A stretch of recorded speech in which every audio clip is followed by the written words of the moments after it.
Greetings. My name is Daphne Wysham, and I am the CEO of Methane Action. As young people like Greta Thunberg have told us, our house is on fire. At a rise in average temperatures of roughly 1 degree Celsius, we are seeing the evidence of climate change all around us. Imagine what it will be like at 1.5 degrees, 2 degrees, or even 6 degrees Celsius temperature rise, or 11 degrees Fahrenheit, as some models predict. I'm going to be speaking today about a more hopeful approach to our climate future that involves methane removal and how we're going to achieve it. Most of us are familiar with a CO2 curve rising and parts per million CO2 now at roughly 415 parts per million. But very few are as familiar with the curve around methane. Methane levels are rising very rapidly in the atmosphere, more rapidly than CO2.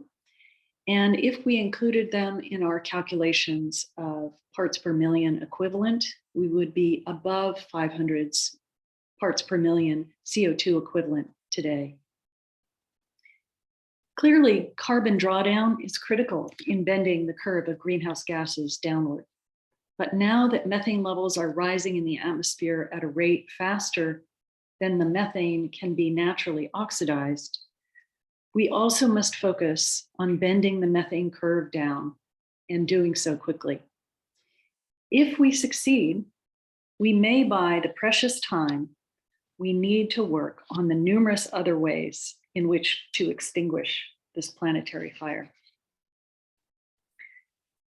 Methane Action is a nonprofit organization with a unique mission to identify solutions that can rapidly reduce atmospheric methane concentrations to pre-industrial levels and ensure their implementation for the benefit of present and future generations. Thank you, Sir David King, Hugh Hunt, Sean Fitzgerald, and the rest of the CCRC team for the honor of including Methane Action in this esteemed panel of scientific experts to discuss the methane crisis and the promise of lowering atmospheric methane emissions by both reducing anthropogenic methane emissions and pursuing the possibility of large-scale methane removal. At Methane Action, our goal is to see atmospheric methane, a potent greenhouse gas, cut in half from its current dangerously high rate of 1.9 parts per million to less than 1 part per million this decade. You can find out more about us at our website, which is methaneaction.org. Some say that having this aspiration is unrealistic, that it's impossible. But to quote Nelson Mandela, it always seems impossible until it's done. Fortunately, we've got the wind at our backs this year. Policymakers have finally swung into gear to cut methane emissions. In May of this year, the UN Environment Program and the Climate and Clean Air Coalition suggested a 45% reduction in man-made methane emissions by 2030 was possible. Then on September 17th of this year, the US and the EU issued a joint methane pledge to cut methane emissions by at least 30% below 2020 levels by 2030. Now, the challenge is how to go further than this methane pledge in both reducing methane emissions at their sources and in developing new ways to remove methane from the atmosphere. As you know, methane is a powerful warming agent, over 80 times more potent than carbon dioxide over 20 years. I won't cover the ground that previous speakers have likely covered already, including the new dire IPCC report that stressed that methane caused a third of global warming between the late 19th century and the last decade, driving at least half as much warming as carbon dioxide did.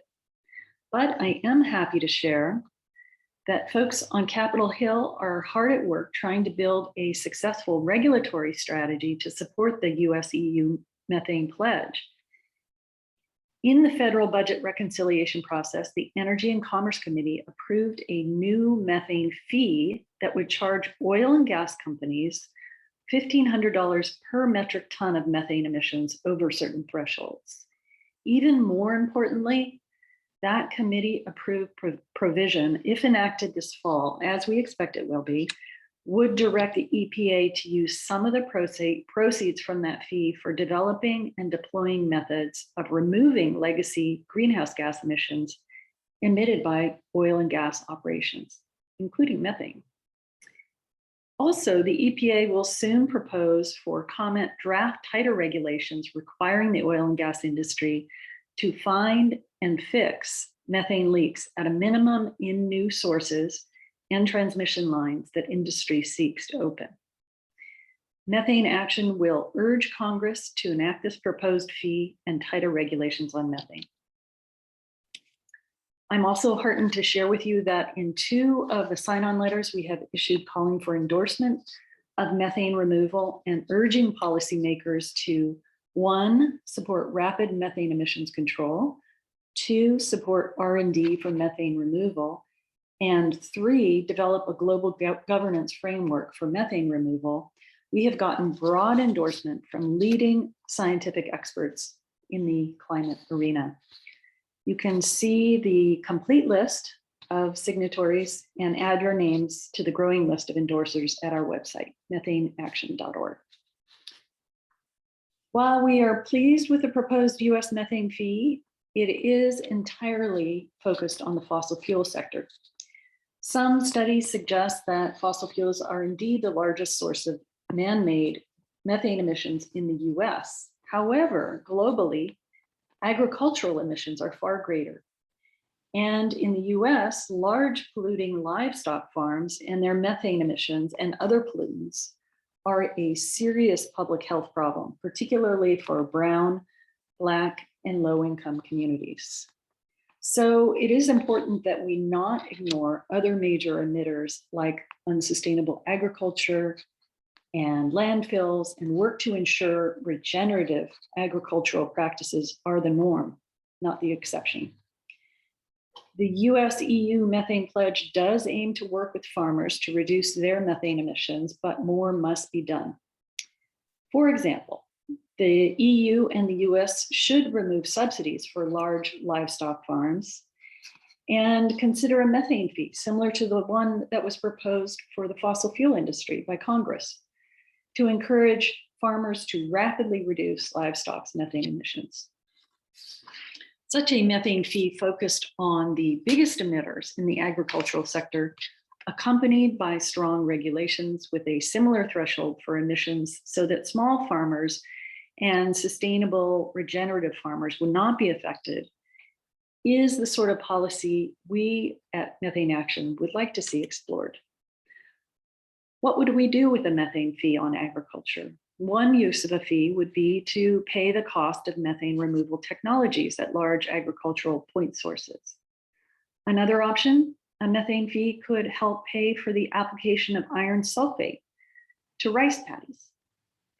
Why iron sulfate, you ask? It turns out iron sulfate is a micronutrient that is routinely applied to organic crops and would increase rice production while producing a more nutritious iron-rich form of rice. In addition, the application of iron sulfate to rice paddies could reduce methane emission from rice paddies by anywhere from 10 to 25%. Given that rice is a staple crop, providing the global population with a significant source of its human per capita energy, the funds from a methane fee on rice in the US and EU that could then be used to incentivize a similar program for rice paddies in the rest of the world, where iron deficiency is a serious public health problem. But man-made methane emissions are only part of the story.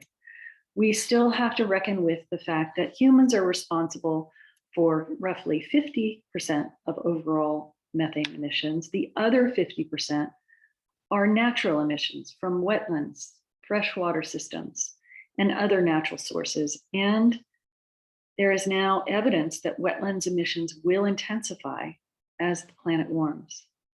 There is also a fear that permafrost may release methane in a cascading burst, though some scientists dispute that possibility.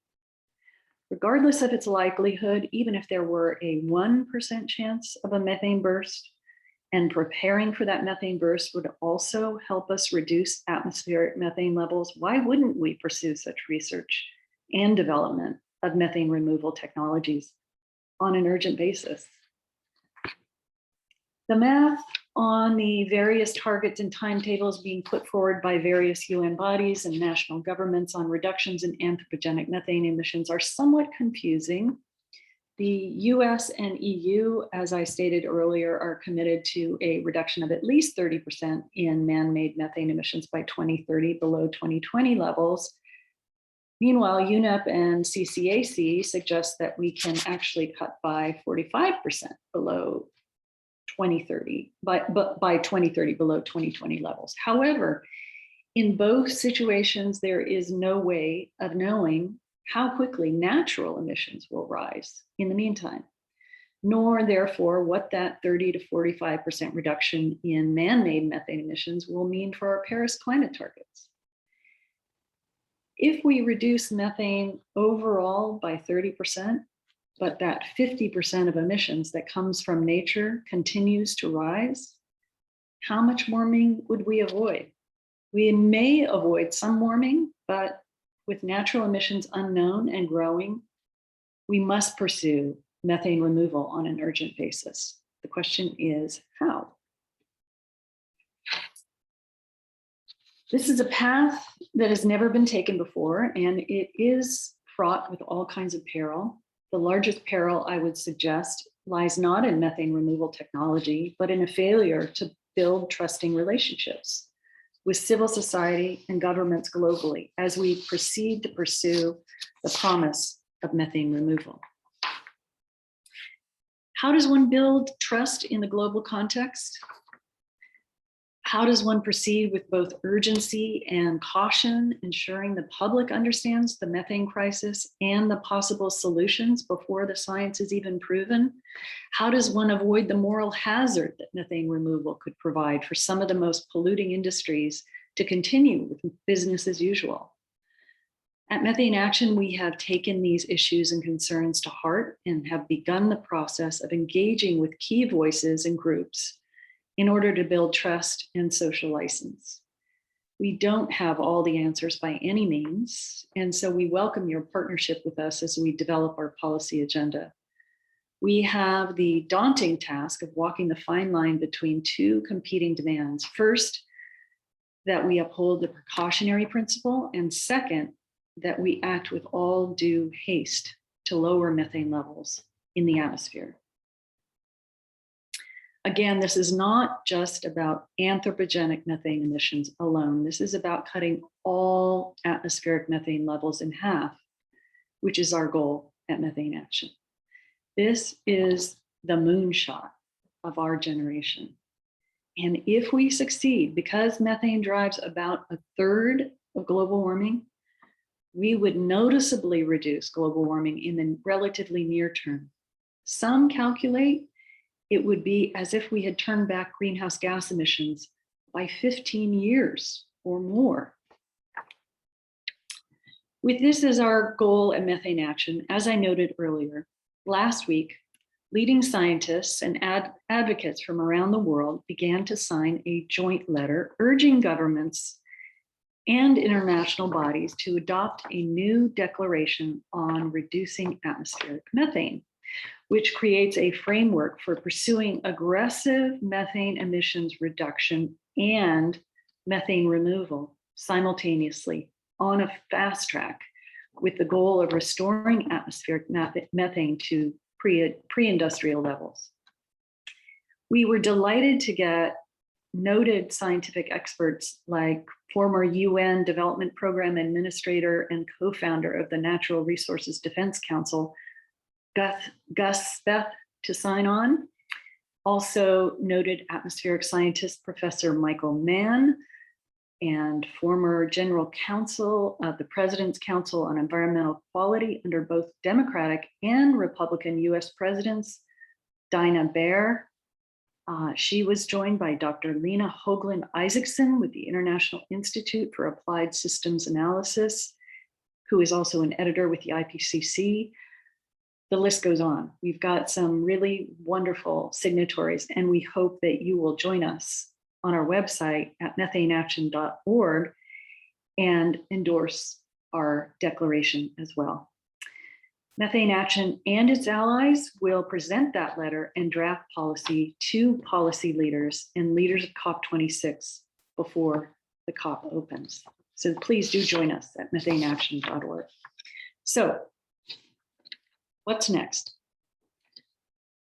Some of the science is almost ready for field tests. And before we consider such tests in line with the precautionary principle, we need to ensure that an environmental impact assessment is done on the science that is moving from the laboratory to the field.